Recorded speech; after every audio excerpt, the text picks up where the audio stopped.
Bonjour, je suis Nora Tréhel, je suis présidente de la Mutuelle Familiale, une vraie mutuelle, engagée depuis fort longtemps sur les questions de santé environnementale, avec ses adhérents, avec aussi le mouvement associatif qui se mobilise sur ces questions. Je suis André Scolella, président du réseau Environnement Santé.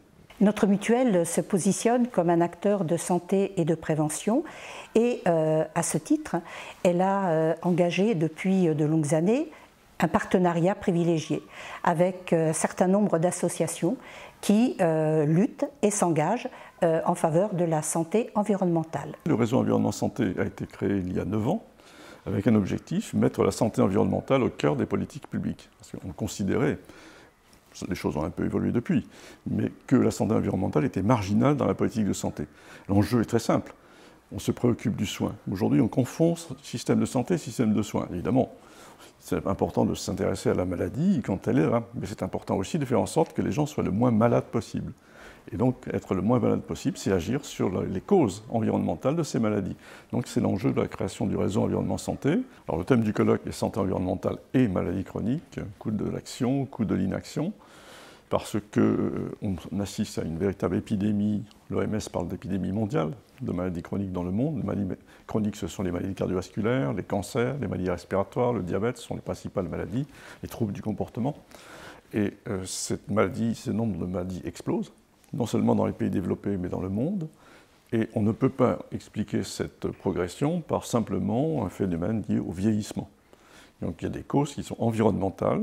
On prend de plus en plus conscience que l'environnement, au sens le plus global du terme, est la cause de cette explosion de maladies chroniques. Donc il faut agir aujourd'hui parce que c'est l'avenir des systèmes de protection sociale qui est en jeu. Plus il y a de maladies, plus les coûts pour les soigner sont importants.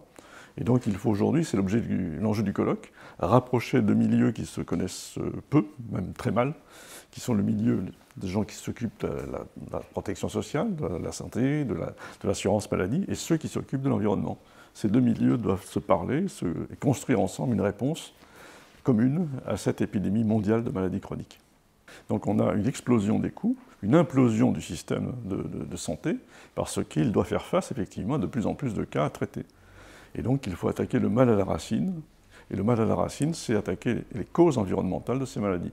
Donc il faut voir l'environnement de façon globale. Il y a les problèmes de pollution, mais c'est plus largement aussi le mode de vie qui fait une partie de l'environnement, l'alimentation, qui doit être vécue et perçue comme un environnement. Et tout ça interagit. Et puis il faut tenir compte des changements scientifiques qui sont survenus au cours des 20 dernières années. On sait aujourd'hui que la période de la grossesse et de la petite enfance est une période décisive pour la santé de l'enfant et la santé du futur adulte. Et on sait même que l'impact environnemental, les conséquences plutôt de l'environnement sur la santé pendant la grossesse va impacter la santé de l'enfant, du futur adulte et même de leurs descendants. Donc il y a un enjeu considérable aujourd'hui d'agir pour protéger la période de la grossesse et de la petite enfance.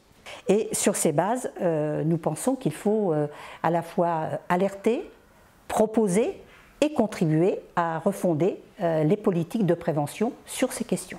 Alors pourquoi effectivement tenir ce colloque le 21 septembre? C'est parce qu'effectivement à ce moment-là, il y a un événement en France qui est la préparation du budget, le débat à l'Assemblée nationale du budget de la sécurité sociale qui jusqu'à présent ne s'est pas préoccupé de ces questions, ce qui peut sembler un peu étonnant. Donc l'objectif c'est d'arriver à mettre ça dans le débat.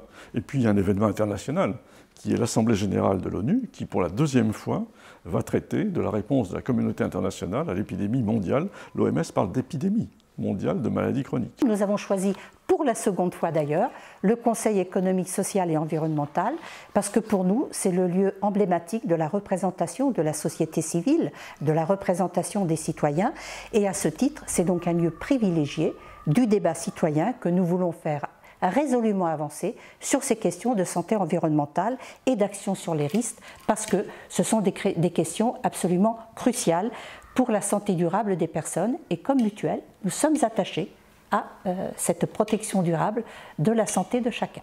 Alors ce colloque se fait en partenariat avec nos partenaires de la mutuelle familiale qui représente dans le monde de la mutualité la mutuelle qui est la plus sensible à ces enjeux de santé environnementale. Et c'est important que les acteurs effectivement de la protection sociale se sentent concernés par cet enjeu. Ce n'est pas extérieur, c'est au contraire, ça devrait devenir au cœur de leur pratique.